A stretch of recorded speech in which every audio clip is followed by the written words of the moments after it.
Kagulat World, isang makasaysayang tagpo ang naganap sa Flushing Meadows.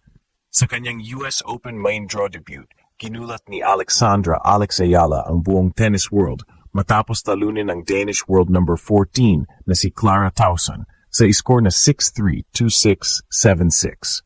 Sa panalong ito, si Alex ang kauna-unahang Pilipino sa Open era na nakapagwagi ng isang main draw match sa Grand Slam, isang tagumpay na tiyak na tatatak sa kasaysayan ng sports sa Pilipinas.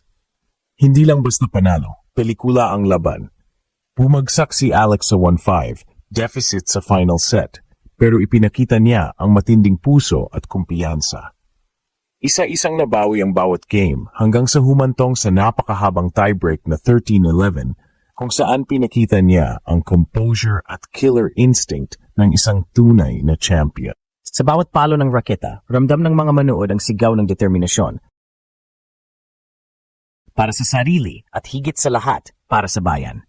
Bago pa man ito, nagpapakita na si Alex na maturity sa court mula sa Miami Open hanggang sa mga WTA tournaments sa Europe. Pero itong panalo laban kay Tauson ang nagmarka ng bagong yugto sa kanyang karera. Biglang napuno ng balita ang social media, sports channels at international press na umaasang ang 20 anyos na Pinay ay magiging susunod na Asian tennis superstar. Pagamat nabigo siya sa second round kontra Cristina Bucsa, walang duda, ito na ang pinakamalaking panalo ni Alex sa kanyang young career.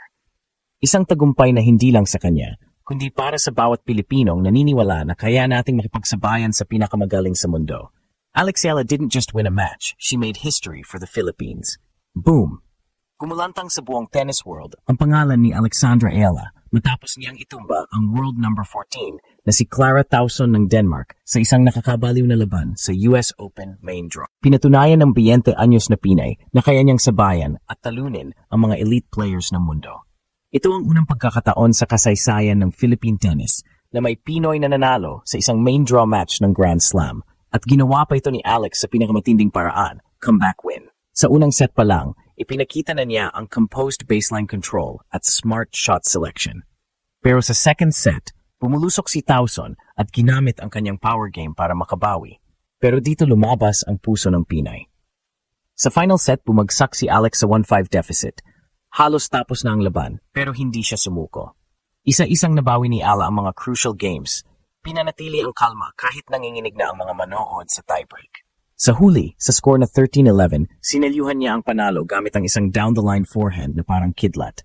At sa moment na yon, sumabog ang sigawan, hindi lang sa New York, kundi sa buong Pilipinas. Matapos ang emosyonal at nakakakabinging panalo ni Alexandra Ayala laban kay Clara Tauson, literal na umingay ang buong mundo ng tennis. Trending sa social media laman ng sports headlines at pinuri ng mga analysts sa ESPN at WTA, ang pangalan ni Alex ay muling binigkas sa global spotlight. Para sa iba, ito ay simpleng upset win, pero para sa mga Pilipino, ito ay isang makasaysayang sandali, isang tagumpay na matagal ng inaasam ng bansa sa international tennis stage. Sa post-match press conference, kalmado pero matatag ang tono ni Alex. I just stayed present and trusted my game, sabi niya. Simple, pero mabigat. Dahil kung tutuusin, yung moment na yon ay bunga ng taon-taong sakripisyo. Mula sa maagang pag-alis niya sa Pilipinas para mag-training sa Rafa Nadal Academy sa Spain, hanggang sa mga gabing umiiyak siya sa pagod at homesickness, habang pinipilit manatiling matatag sa court. Ang laban kontra Tauson ay parang simbolo ng lahat ng pinagdaanan niya. Sa unang set, nakita natin ang maturity ni Alex sa ball placement, variety, at patience. Hindi siya nagpamadali at ginamit ang kanyang court intelligence para mapagod ang kalaban. Pero pagdating ng second set, sumabog ang Danish powerhouse, malalakas ang serve, mabilis ang rally, at bumagsak ang energy ni Alex. Akala ng lahat, tapos na. Pero dito nagsimula ang magic.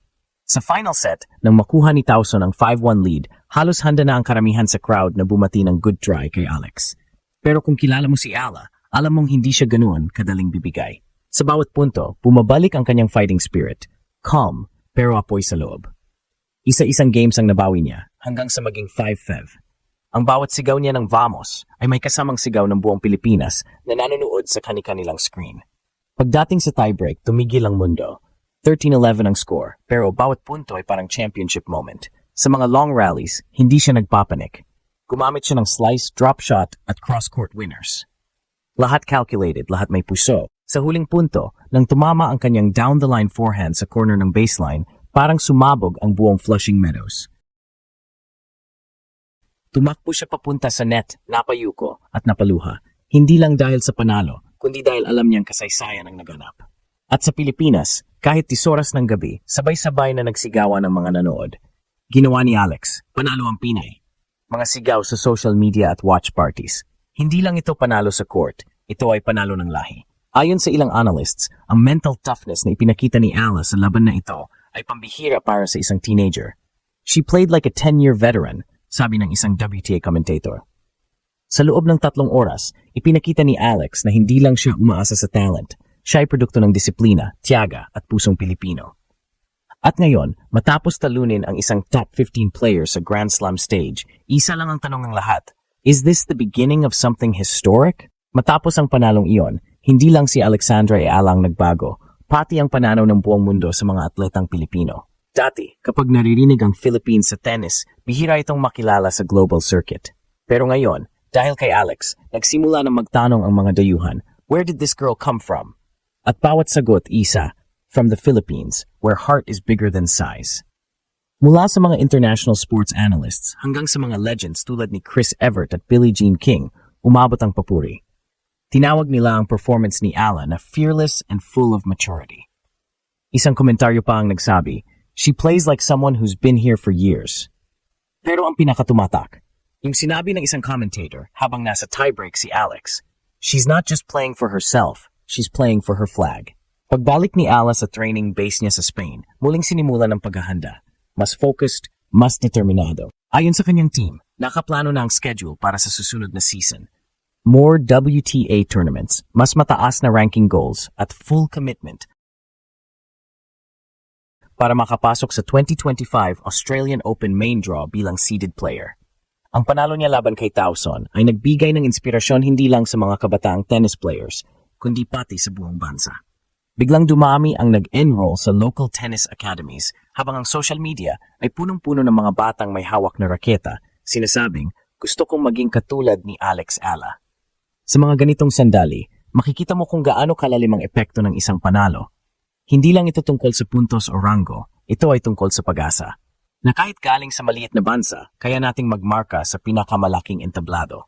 At kung titingnan mo si Alex ngayon, kalmado, disiplinado, at mas determinado, parang malinaw na ang direksyon. Hindi lang siya bahagi ng tournament, siya na ang bagong mukha ng pag-asa at lakas ng Pilipino sa global sports arena. Sa bawat palo ni Alex Ayala, ramdam ng buong mundo, may bagong bituin na sumikat mula sa Pilipinas at hindi na siya mapipigilan.